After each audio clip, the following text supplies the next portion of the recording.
Good day, everybody, and welcome to another edition of the Military and Foreign Affairs Network. I am your host, the voice of reason. Today, we are continuing our ongoing coverage of the civil war taking place inside the former state of Ethiopia. And as you can see there on the map is the capital of Addis Ababa, also known as Finfinne.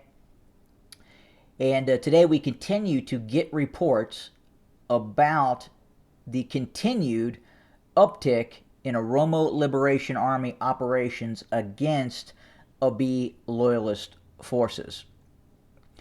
We also know that these recent series of OLA operations against the Abiy Loyalist forces are having a significant impact upon the Abiy Loyalist army. We have heard reports of defections, including some high-ranking defections of both members of the Oromia Regional Forces to the Oromo Liberation Army, and actual federal forces, or the direct Abiy Loyalist forces, also defecting or refusing in some cases to start conducting operations in certain areas of Oromia against the OLA. Furthermore, the Abiy Loyalist forces continues to use its air force. If it doesn't have the ability to move its ground forces into certain areas, then obviously the alternative is the use of drones and air power, which it is using. But over the last 48 hours, we have seen a series of attacks that have resulted in the following casualties upon the Abiy Loyalist forces: 138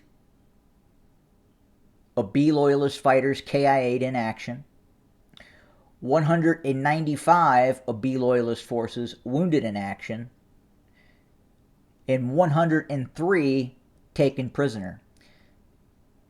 Also, large amounts of ammunition, rifles, and light weaponry have been captured by the Oromo Liberation Army in these ongoing operations, both in north of Addis Ababa and west of Addis Ababa in western Oromia. Now, at the same time, we're seeing these recent fairly successful operations by the OLA. We are starting to see forces from the despotic regime of Eritrea withdraw from certain areas of northern Tigray. So is the recent battlefield success of the Oromo Liberation Army, combined with the withdrawal in certain areas of Eritrean army units from northern Tigray, a coincidence? Or could we be about to see the deployment of Eritrean army units into certain areas of Oromia to assist the Abiy Ahmed government?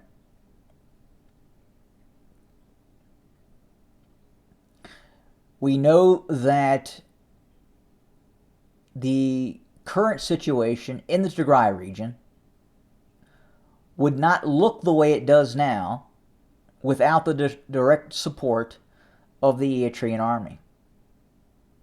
And then compounding that, we are continuing to see these battlefield setbacks of Abiy Loyalist forces in Oromia. We're starting to see the Oromo Liberation Army conduct larger and more bolder operations, even such as the operation that took place southeast of the capital.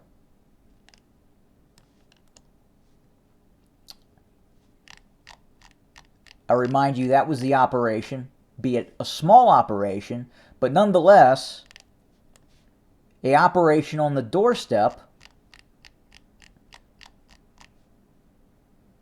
of Abiy's center of gravity of his power.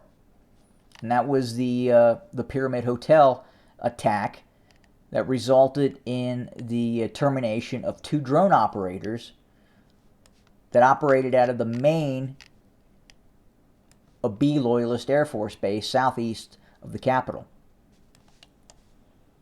And that's this location here. You can see it on our map.